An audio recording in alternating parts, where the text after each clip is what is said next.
Hey guys, and welcome to r/MaliciousCompliance, the subreddit where I can't think of anything, but you guys know what the subreddit's all about, so let's just get to it. You want me to take my time cleaning your nasty house? By all means. A few years ago, after moving to Virginia where my then fiancé now husband lives, it was taking some time for me to find a job. I have a background in executive admin and was eventually able to find work in that field, but for a few months I helped out at a friend's house cleaning company to make some extra money. Most people won't do that work, but I'm here to tell you that the work is hard but satisfying and you will most definitely lose weight doing it. Obligatory I'm on mobile, so sorry for formatting. Me is poor little hardworking me, CHL is crazy hoarder lady, and boss is boss. I'm one of the only house cleaners at the company that speaks fluent English, and this means they like to send me to the more difficult clients because I could understand better what they wanted. Not to say at all that I was a better worker than anyone else. They were so much better at their jobs and much harder working, but they did like to take me to the crazy clients because I could understand what they wanted and, if necessary, explain why it was or wasn't possible. No, we can't do a full deep clean of your 4-bedroom townhouse in an hour, unless you're willing to pay 4 more people to help, etc. This woman, CHL, was never happy with anyone. She yelled at and complained about every person that cleaned her house and always requested someone new. So they decided to send me, which of course I was super excited about. Walking into her house, horror movie music went off in my head. She wasn't a gross mold and bugs and newspapers everywhere hoarder. She was a, classy hoarder? Fine furniture packing her rooms, to the point that they couldn't even be used because you couldn't even get into the rooms. Thousands, not exaggerating, of figurines covering the shelves. Picture frames every few inches on the wall. The worst part? 4 huge St. Bernards. Shedding, drooling, dusty, muddy St. Bernards. She is very excited to see someone who understands English, and she launches into all her instructions about what must be done. Bathroom needs a deep clean, bleach wherever I can. Shower has lime stains that must come out. Huge jacuzzi tub has to be completely cleaned, not just dusted, and the 10 plants around the tub need to be moved and cleaned as well.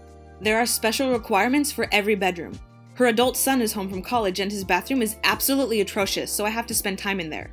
I have to dust every trinket and picture frame. There is special leather treatment for all the furniture. Every appliance in the kitchen has a different treatment. The special backsplash behind the oven has 2 different treatments. Oh, and I have to clean all the drool stains on the walls and windows. It's important to stop and explain that there are 2 types of cleanings we gave. Deep cleaning, scrub, carpet washing, baseboard and wall cleaning, and weekly cleaning, basic bathroom wash down, dust, vacuum, etc. Each had an allotment of hours based on the size of the home. This was a weekly cleaning and it was supposed to take 4 hours, and I had a house after hers. I'm 3 hours in and I haven't left the top floor yet. Every single thing I do she has a problem with and instructs me to do a different way. I tell her that my time is ending soon and if she wanted me to stay longer, I had to call my boss. She insisted I do so, and my boss told me she would put someone else on the second house, to stay as long as I needed for her to be happy and I would be paid. My boss knew this woman was a little crazy, but she didn't know how crazy, mainly because of said language barriers with the other workers. She mostly wanted me to stay and do a full cleaning because she wanted a little more recon on this house, since it had been so problematic in the past. So I stay until she is completely happy. 9 hours, on a 3-bedroom, 2.5 bath house. She checked on every room after I was done dusting it from top to bottom and found it needed to be dusted again. She thought I was bad at dusting. No, her house was just so disgusting that it got dusty again that quick. Sorry, I still have nightmares. My boss couldn't believe it had really taken me that long. She didn't think I was lying by any means, she just thought that since I was a little new, it couldn't possibly be as bad as I was saying it was. And on top of that, CHL still called to complain about me. I was sent back again the next week, and the same thing. 9 hours of doing everything the exact way she wanted, she calls to complain. Next week they send me and a more experienced cleaner. 8 hours of the 2 of us, and she calls to complain. Finally, my boss is over this. She offers to come clean the house herself. CHL is so pleased. She finally has what she wants. The most experienced cleaner giving her top-notch service. The same thing happens. My boss is there for 9 hours. She comes back to the office looking ragged. It's been a war with dust and hair and drool. So CHL got what she wanted, the top dog to come and clean her house. And what does boss lady top dog do? Realize they are undercharging her by half and double her rate.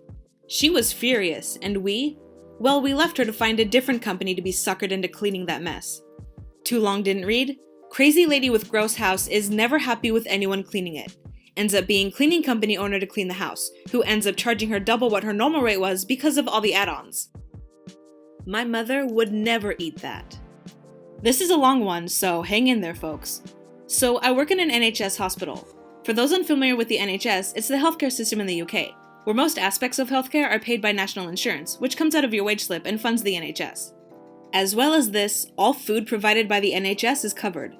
I can honestly say I'm very proud to work there and hope I do for many years to come. I was in work when the kitchen staff were asking patients what they would like for dinner.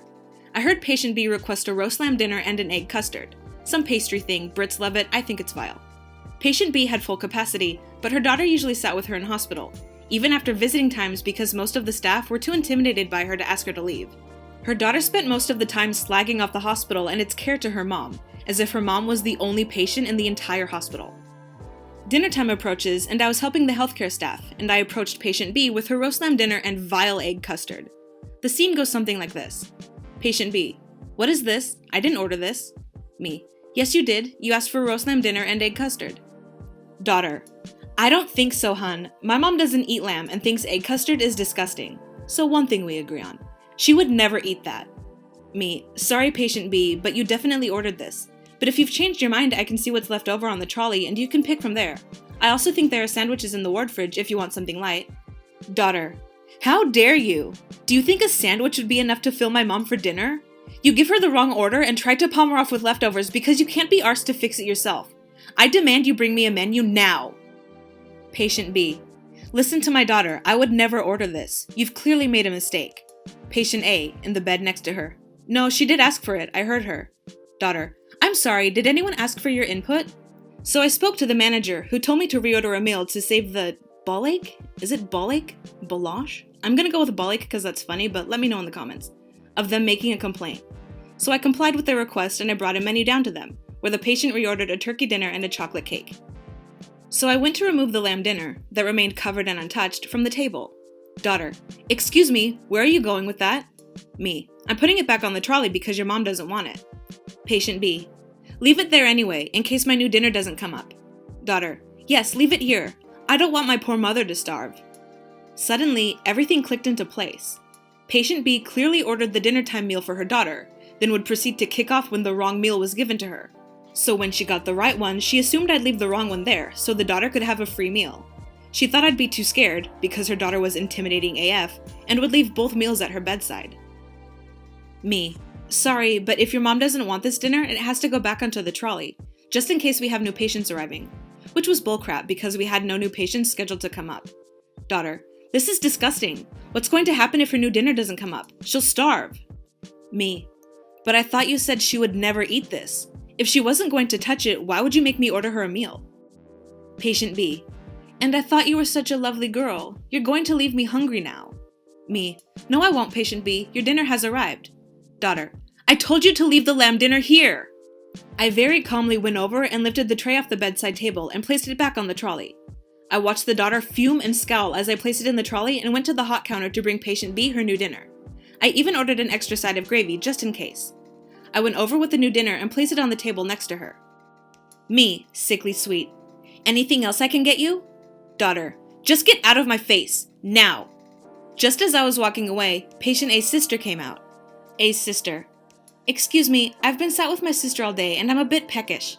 I've not enough money with me for tea in the canteen. Would it be possible for me to have a sandwich off the trolley if there's any left over?"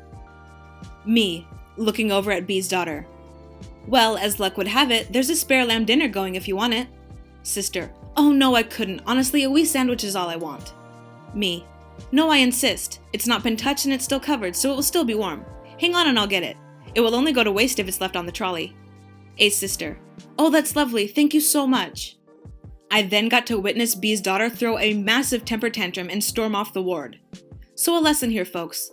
If you ask politely, you may receive. If you're rude and sneaky about it, you shall not. Apologies for the formatting, I'm on mobile. You want me to call and ask permission for you to be escorted to a restricted area? Sure, but you'll be escorted out instead. First time poster, on mobile, long story, sorry for formatting, etc. TLDR at the bottom. I work part-time as guest services in a large events arena, think NBA. I've worked there for years and have made many friends. On this day, we were hosting a televised league series for men's basketball. Certain levels of the arena are restricted for certain ticket types, VIP, club, etc. At the same time, another sport was having their televised league series about an hour or two away from where we were. I can't remember the sport, maybe football? For the sake of the story, I'll say it was. I was working the guest services booth as a supervisor. I'm in direct radio contact with a command center who can contact other supervisors and managers in the building. I am also generally liked by all staff, especially by the person who was working command center this day. This is important for later. A gentleman came to the booth in sports merchandise for one of the football teams that was playing at the venue 2 hours away. He rudely yelled, asking where he could watch the football game. The conversation went like this. RM is rude man, me is me, and COM is command center person. Wouldn't CCP make more sense? Anyway. Me. Hi sir, what are you looking for? RM. I want to watch the football game. Where can I do that? Me. Unfortunately, all of our TVs on this level are set to the channel that shows what is happening on the court right now. RM. So get a remote and change it. Me. Sorry sir, those TVs cannot be controlled like that. RM. Listen to me right now. Call someone on your radio and tell them that I want that TV changed right now. He's pointing to a TV down the hall. Me. Okay, sir, one moment. I then call to the command center and ask about change in the TV. The command center says no, that's against building policy. I explain this to the gentleman. RM. So you're telling me that in this whole damn building, there isn't anywhere that I can watch the game? Me. On this level, no. I knew very well that there's an area on the club level that has several TVs that can be changed to different sporting channels. Club is a restricted area though, and I saw him come up the stairs of a public level. RM. Call on your radio and ask if there's a TV I can watch. I don't believe you. Me. Okay, sure. I call the command center again, explaining the new request. COM. I'm sure TVs on the club level may have what the guy is looking for. RM. Finally, I told you. Me. That's great that they have what you're looking for. Do you have a club level ticket? RM. No, I'm in 100 section. Me. Oh, well then I'm sorry sir, you cannot be on that level without a club level ticket. RM. Are you kidding me? Me. No sir, those are the rules. That area is restricted. RM. Call someone to take me there now. I want to see the game. I get back on my radio again. Me. Hey command, this gentleman would like to know if someone can escort him to the club level so he can watch the game. COM. Does he have a club ticket? Me. Smiling now, holding the radio in a way that the man can hear what command center is saying. No, he does not. COM. No, we will not escort him. RM starts screaming obscenities at me. Keep in mind that this back and forth with the RM and command center has taken at least 15 minutes. RM. I want to get up on that level right now. Me. Sir, the only way to do that is if you had a club ticket. Our box office is still open if you'd like to upgrade your ticket. RM. I'm not going anywhere. Call them and tell them to come up here. I'm the customer. Take me right now. Oh yes, I will call them. Me. Hey command, it's me again. This gentleman would like to have someone come up and take him to the club level. Right now. Meanwhile, RM is still screaming in the background. Command center can hear this. COM. Alright, they're on their way. RM heard this, and is now yelling that I told you so and that I'm worthless at my job. He continued yelling as the security manager for my company and police officers walked up to us. The manager asked him if he was ready to be escorted. Not looking at who'd shown up or thinking past berating me, the RM said yes. Manager says, okay, so we are going to escort you out of the building now. RM's eyes get wide and he gets pale. He starts pleading, saying he was sorry and he just wanted to watch the football game. Manager says, well, if you wanted to see the game so bad, you should have driven to the football venue 2 hours away. Too long didn't read. Sports fan demands to see televised game on a restricted level. Repeatedly asks me for an escort to that level, ends up getting escorted out of the building instead. What is it about sports that makes people so aggressive? Obviously not everyone is like that, but some people are so into sports that they will cut you. I hope you guys enjoyed the video. If you did, please be sure to give it a like and subscribe if you haven't done that already, and I will see you tomorrow, maybe? With a new video.